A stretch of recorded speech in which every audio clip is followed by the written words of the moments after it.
2 बीघा जमीन थी, वो भारतीय जनता पार्टी के जिला उपाध्यक्ष विपिन कुमार सिंह कब्जिया के एक निजी स्कूल बना रहा है। हम पुलिस प्रशासन जाते हैं, हमारी कोई सुनवाई नहीं करता है। भारतीय जनता पार्टी लगातार ST SC OBC की बात करती है, लेकिन उनके हालातों पर कभी सोच विचार नहीं करती। आप दुनिया भर में देखेंगे कि किस तरीके से एट्रोसिटीज की खबरों में भारत नंबर 1 बन चुका है।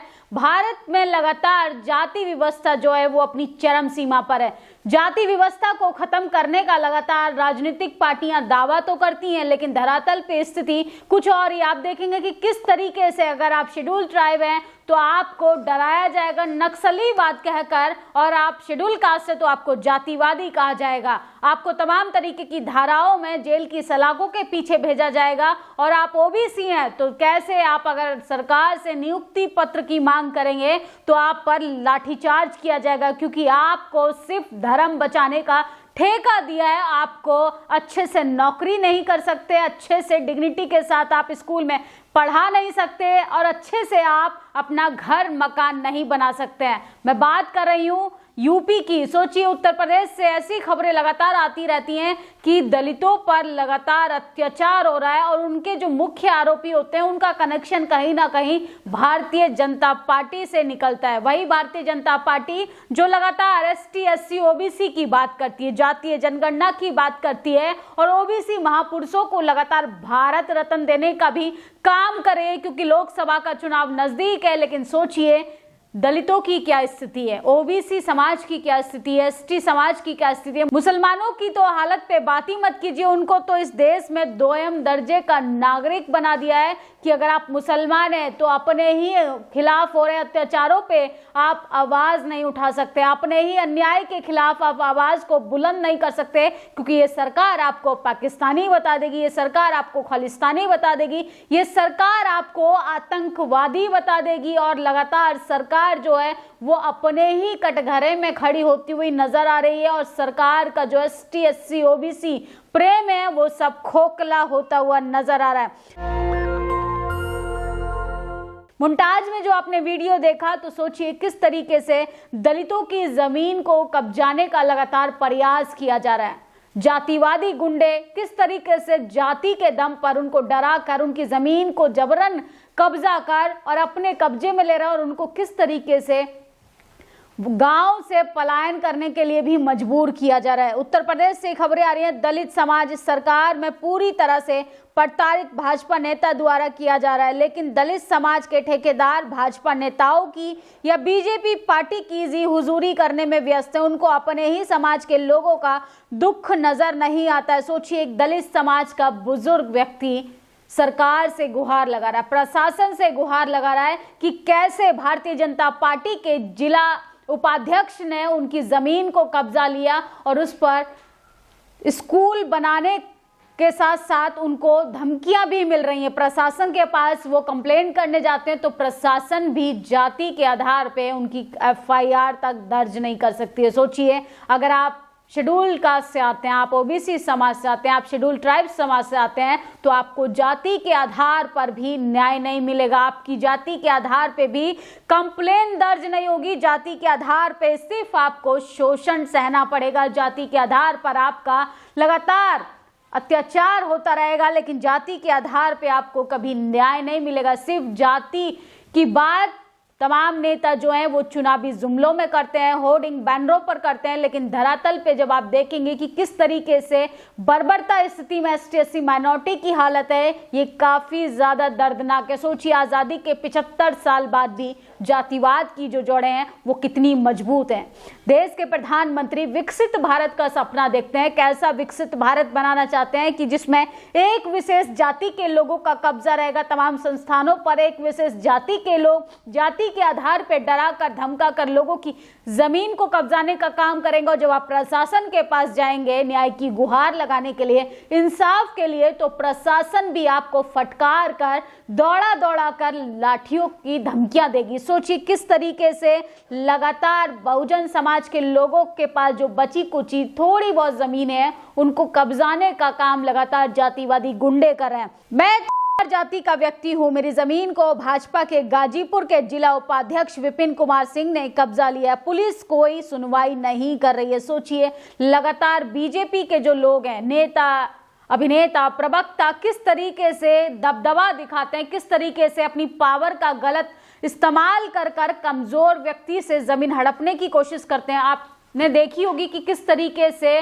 बहुजन समाज की शिक्षिका हेमलता को किस तरीके से नौकरी ना करने के लिए मानसिक प्रताड़नाएं मिल रही हैं। आप अगर बहुजन समाज से आते हैं तो आपको पढ़ने नहीं दिया जाएगा। अगर आप गलती से पढ़ लिख कर नौकरी भी पा गए तो आपको नौकरी नहीं करने दिया जाएगा। ये है जातिवाद जो अब गांव से उठकर शहरों की तरफ आ गया। सोचिए किस तरीके से जातिवाद के आधार पे बहुजन समाज के बच्चों के साथ लगातार भेदभाव हो रहा है। और बहुजन समाज के बच्चे क्या कर रहे हैं, हाथ में डंडा और झंडा लेकर धर्म बचाने के लिए लंबी लंबी कतारों में लगे, क्योंकि उनको धर्म बचाने का ठेका मिला हुआ है सरकार के द्वारा। आप सरकार से नौकरी मांगेंगे तो आप पर लाठियों की बरसात होगी, आप पर प्रशासन के लात घूसों की बरसातें करवाई जाएंगी। लेकिन जैसे ही आप धर्म की चादर ओढ़कर धर्म बचाने के लिए लगातार लंबी लंबी कतारों में लगेंगे, जहां पर ना नौकरी की बात होगी, ना शिक्षा की बात होगी, ना स्वास्थ्य की बात होगी और ना आपके उज्जवल भविष्य पर बात होगी, ऐसे में सरकार आपके ऊपर हेलीकॉप्टर से फूलों की बरसात करवाने का काम करेगी।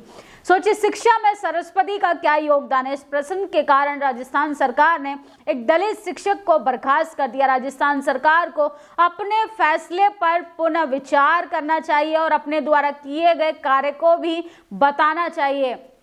हेमलता, सोचिए 26 जनवरी को स्कूल के अंदर एक कार्यक्रम आयोजित किया गया था जिसमें तमाम महापुरुषों की मूर्तियों के साथ साथ सरस्वती की भी प्रतिमा लगाई गई थी और उनसे जबरन वहां पर उनको फूल अर्पण करने के लिए मानसिक प्रताड़ना दी जा रही थी। लेकिन सोचिए, जातिवाद अपनी चरम सीमा पर, जाति के आधार पर अब उनको ही, जिसका शोषण हो रहा है उसी को टारगेट कर उनको वहां से बर्खास्त कर दिया गया है। तो ये जातिवाद नहीं तो क्या है, जो लोग कहते हैं लिबरल सो कॉल्ड सवर्ण समाज के लोग की जातिवाद खत्म हो चुका है। जरा वो देखे इंस्टीट्यूशन में जाके, वो देखे गांव में जाके किस तरीके से जाति के आधार पे आजादी के 75 साल बाद भी लोगों की जमीनें कब्जाई जा रही हैं, लोगों की नौकरियां छीनी जा रही है। यहां तक कि देश का ST SC OBC पिछड़े समाज का बच्चा सड़कों पर लाठियां खा रहा है और देश के प्रधानमंत्री अच्छे दिन का डंका बजा रहे हैं। मनुस्मृति के राज में आपको पढ़ने लिखने का अधिकार नहीं था।